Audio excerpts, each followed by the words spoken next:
Baik, bertemu lagi di sesi 3 dan 4 untuk materi tenaga pemasar operasional penjualan. Kita akan mulai sesi ketiga ini, unit kompetensi yang harus dikuasai oleh pelaku wirausaha. Yang ketiga adalah melaksanakan penulisan bisnis atau business writing. Seorang pelaku wirausaha harus bisa menerapkan atau mempraktekkan penulisan business writing. Business writing ini merupakan salah satu tipe penulisan yang digunakan dalam dunia kerja, tentu usaha juga, dunia usaha yang bersifat formal dan profesional. Tujuan business writing ini memberikan informasi yang relevan sehingga dapat membantu para pembaca berita atau surat yang kita buat atau pesan yang kita tulis untuk mereka ketahui dan mereka pahami maknanya. Jadi dimaksudkan bahwa pelaku wirausaha harus juga mampu melakukan penulisan yang terkait dengan usahanya.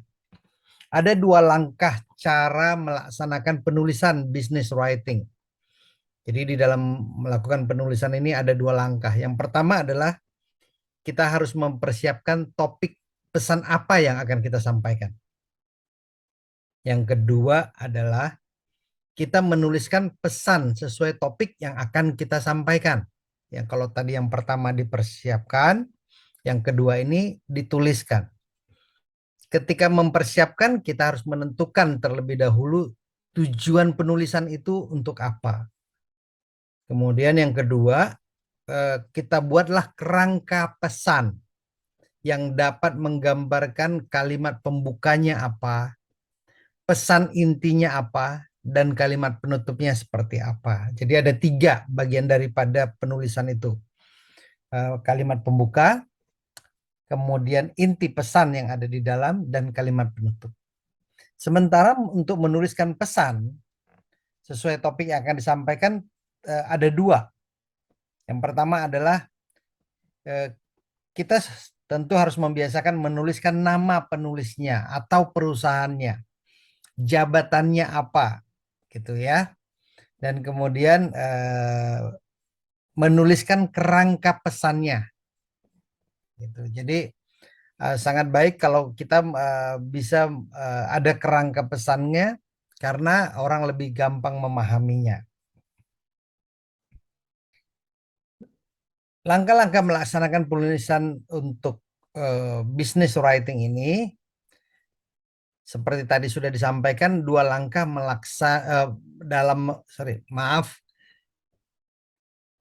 dua langkah di dalam melaksanakan business writing, yaitu mempersiapkan topik pesan dan mengembangkan penulisan pesan. Jadi ketika tadi kita katakan mempersiapkan topik pesan, tentu sudah harus kita tahu ya topiknya kira-kira apa. Terus kemudian apa referensi-referensi pemikiran yang akan kita tulis di sana gitu. Dan ketika untuk mengembangkan penulisan pesan ini meliputi bentuk komunikasi yang akan disampaikan, pengelompokan ide penulisan, garis besar topik gitu ya, dan tentu tata cara penulisan yang baik, yang benar gitu. Jenis-jenis business writing ini ada yang formal, ada yang informal. Jadi kalau surat yang sifatnya formal itu misalnya korespondensi yang sifatnya resmi. Contoh kita buat surat perjanjian dengan orang lain. Ada MOU itu ya, seperti misalnya MOU. Ada juga surat pernyataan. Terus kemungkinan juga surat kesepakatan kerjasama gitu. Itu semuanya formal. Surat nota perjanjian jual beli misalnya. Kalau yang satunya lagi informal, tidak terlalu resmi. Sifat suratnya ini casual, nggak kaku. Jadi biasanya digunakan untuk hal-hal yang tidak resmi ya. Misalnya contoh surat meminta referensi kerja. Yang berikutnya adalah untuk mengucapkan terima kasih. Kita menuliskan surat misalnya untuk ucapan terima kasih gitu. Itu juga biasanya tidak terlalu formal. Termasuk kalau kita misalnya mau mengucapkan terima kasih untuk dukungan yang diberikan atas sebuah kegiatan gitu, kurang lebih gitu. Itu tidak terlalu formal. Jadi tidak kaku sifatnya. Ketentuan standar di dalam pembuatan business writing, nah ini ada ketentuan standarnya. Kalau yang namanya business writing itu biasanya dengan menggunakan kop surat resmi dari perusahaan. Kemudian menggunakan format business letter, biasanya ada standar suratnya ya. Selain kop tadi ada standar suratnya. Terus ketika menulis juga harus terkesan memang profesional. Kata-kata, kalimat yang digunakan, bahasa yang digunakan itu sifatnya tegas, jelas, tidak tidak tidak ragu-ragu gitu ya, kata-katanya, kalimatnya, tata bahasanya. Memberikan tanda pada kata atau kalimat penting sebagai bentuk penekanan. Jadi kalau ada kalimat atau kata-kata yang penting itu kayak di bold gitu ya, ditandain supaya tahu bahwa ada penekanan di sana. Yang terakhir adalah berupaya persuasif di dalam makna surat. Jadi kalau surat ini tentu tidak berhadapan langsung, tidak bisa dijelaskan, tetapi kalimat yang ada di sana tentu harus dijaga sifatnya persuasif ya, tidak atraktif, tidak agresif karena orang bisa takut salah menerjemahkannya. Ada 7 kriteria penulisan efektif. Jadi di dalam menulis efektif itu ada 7 kriteria, menjelaskan yang tadi tentunya ini. Yang pertama ada clarity, jadi menulis itu harus jelas. Nggak boleh ambigu, nggak boleh membuat orang bingung. Juga yang kedua adalah completeness, harus lengkap. Ya, apa yang mau disampaikan dari end to end-nya itu harus membuat orang itu jelas, tegas, bisa memahami. Terus kemudian consistency, ya, ketepatan. Correctness, penulisannya harus benar. Concreteness harus konkret. Consideration tentu harus betul-betul sudah dipertimbangkan sebelum ditulis dan kemudian dikirim, itu harus benar-benar sudah dipertimbangkan. Jangan sampai ketika misalnya si penerima atau katakan orang yang membacanya itu tadi bisa jadi salah paham atau tersinggung. Jadi benar-benar dikonsider ya, dipertimbangkan. Yang terakhir adalah harus terlihat courtesy-nya, keramahannya di dalam pembacanya gitu ketika membaca. Topik keempat adalah melakukan pendekatan kepada calon pelanggan potensial. Seorang pelaku wirausaha harus mampu melakukan pendekatan kepada calon pelanggan yang potensial. Ada 2 langkah di dalam melakukan pendekatan kepada calon pelanggan. Yang pertama adalah lakukanlah prospecting. Prospecting ini adalah kita mendapatkan data calon pelanggan potensial. Yang kedua kita lakukan approaching atau calling. Ini kita menghubungi, menelpon calon pelanggan potensial. Jadi ada 2 itu.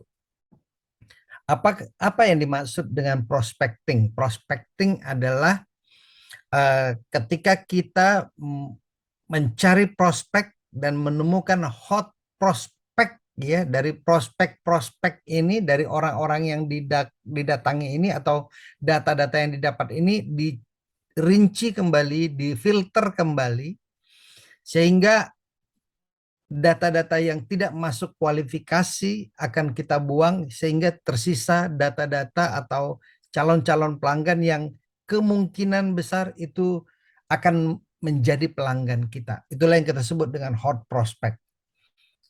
Dari hot prospect inilah nanti yang kita akan datangi, akan kita hubungi, dan kemudian mungkin kita tawarkan supaya mereka akan membeli produk kita.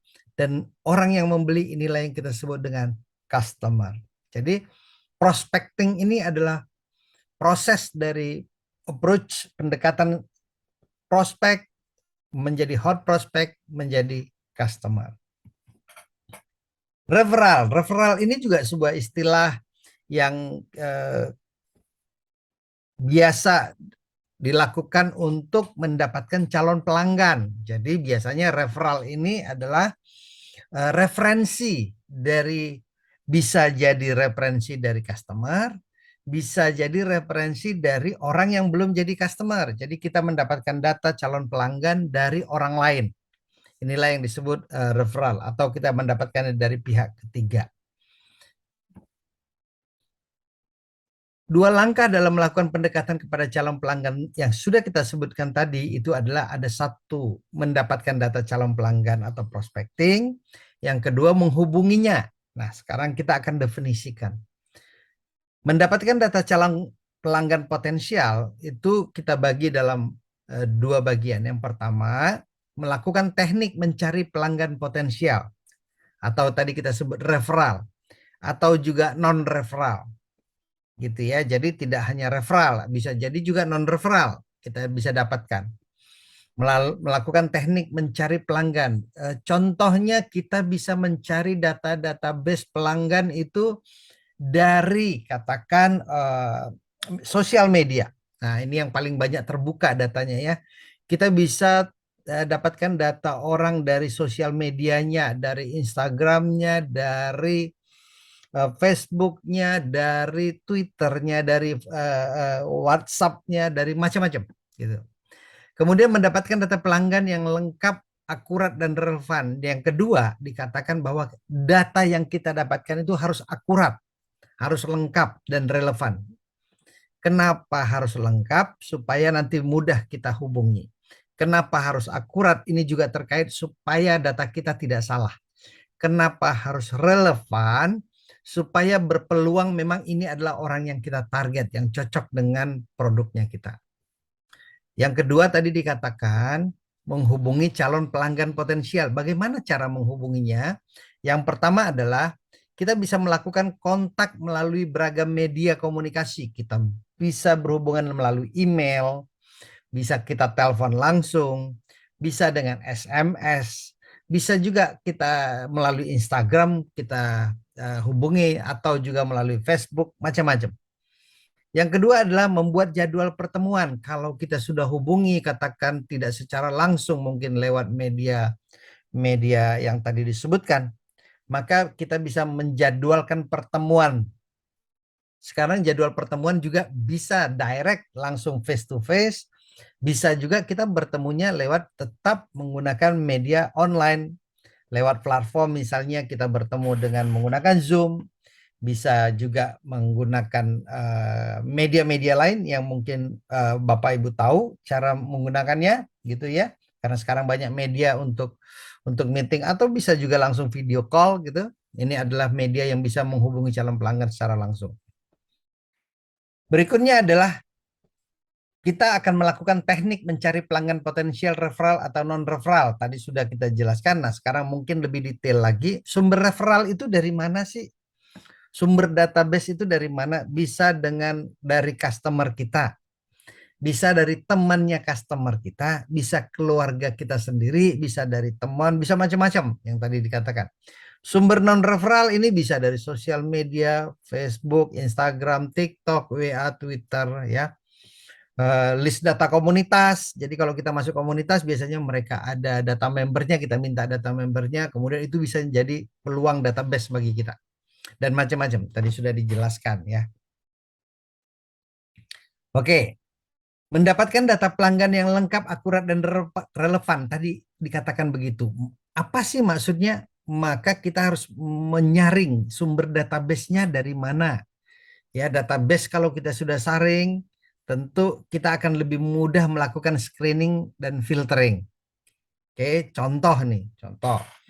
Misalnya saya mendapatkan data pelanggan dari pedagang yang ada di ITC gitu ya.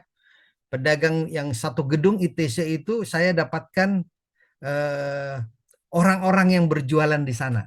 Saya dapatkan database-nya.